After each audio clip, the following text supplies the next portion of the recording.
tadi kita telah sama-sama menyaksikan untuk rencana pemulangan taruna-taruni Puntara Bali di tahun 2020 ini.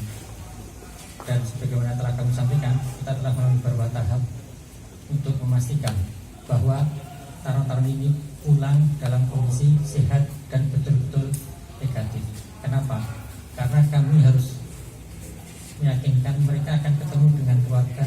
Belum tentu usia keluarga itu masih muda semuanya, dan belum tentu kondisi keluarga itu juga sehat-sehat semuanya. Maka sebelum kami yakin mereka betul-betul negatif, kami tidak berani memulangkan mereka pertama-tama ini. Untuk itu setelah melalui beberapa tahap, alhamdulillah mereka sudah dapat negatif semuanya dan masa isolasinya sudah selesai.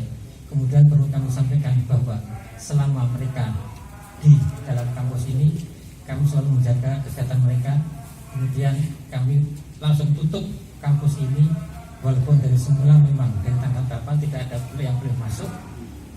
Orang luar, pengantar taruna pun, orang tuanya pun hanya sampai di depan. Namun setelah ada telur, kemudian vitamin, kemudian ada madu, dan juga kita beri masing-masing semuanya minyak kayu putih, serta kita beri susu setiap hari.